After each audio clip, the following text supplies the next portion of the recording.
हाय खुलुमबाय आंनि इउट्युब चेनेलाव नोंथांमोन बयखौबो बरायग्रोना लानाय जाबाय। दिनै आं नोंथांमोननो मोननै आपडेट लाना फैदों। बे जाबाय सेथियावनो आं नोंथांमोननो फोरमायग्रोनो नागिरदों। दिनै जाबाय मेट्रिक एग्जामनि रिजाल्ट होगोन। जा आसामनि शिक्षा मन्त्रि सोलोंथाइ मन्त्रि रनज पेगुआ डिक्लारेसन होदों जे 10:30 10:30 AM आव दिनै मेट्रिक एग्जामनि रिजाल्ट होगोन। HCLCनि जायफोरा एग्जामखौ होदोंमोन नोंथांमोना दा नै 10:30 10:30 AM आव नोंथांमोना रिजाल्टखौ मोननो थांगासिनो दङ। जाय जेरै बेबायदि मोजां पारसेन्ट लानानै पास खालामगोन बेबायदिनो रंजानो मोनगोन। नोंथांमोना नेनानै थादो। आरो जायफोरा मेट्रिक एग्जाम होदोंमोन नोंथांमोना मिस्टि आरो बेबायदिनो सिंग्रा ना निमकि मा जायो आरो बेदर ना दाउदै मा जायो नोंथांमोना रेडि खालामना लाखादो। 10:30 आवनो नोंथांमोना रिजाल्ट मोननो थांगासिनो दङ। नोंथांमोना थाम-थिम जाना थादो। साफ्रोमबो स्टुडेन्टफोरनिसिम एडभान्स कंग्रेचुलेसन बावहरनाय थाबाय।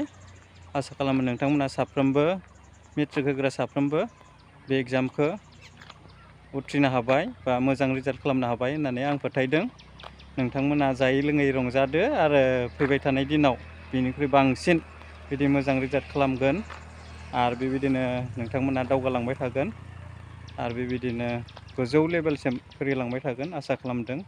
नोंथांमोन साफ्रोमनिसिम कंग्रेचुलेसन बावहरनाय थाबाय।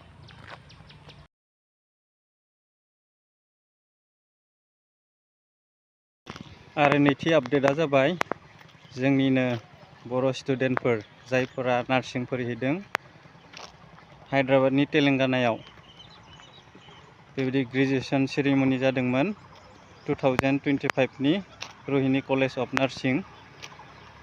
जोंनि बर' स्टुडेन्टफोरा बेवहा जोंनि कालसारखौ मोसानानै मोनसे मुंदांखा लाबोदों आरो सिनायथि होदों। नोंथांमोननो सर्टहै होनो नागिरदों, नोंथांमोना नायलांबाय थादो। जे बिसोरनि गेजेरजों जोंनि जे कालसार बेखौ बे हायद्राबादावबो दिन्थिनो हानाया जोंनि थाखाय खोब मोजां जादों। आरो साफ्रोमबो स्टुडेन्टफोरनिसिम साबायखर बावनाय थाबाय। नोंथांमोना जोंनि बे कालसारखौ बर'नि कालसारखौ बेबायदि सोलोंनायजों लोगोसे बेबायदि गोजान गुबुन मोनसे स्टेटआव जोंनि बर'नि कालसारखौ दिन्थिफुंनायनि थाखाय आंनिफ्राय साबायखर बावनाय थाबाय। दायो आं नोंथांमोननो बे सुंद' जोंनि बर'नि कालसारनि मोसानायखौ दिन्थिनो नागिरदों। नोंथांमोना नायलांबाय थादो।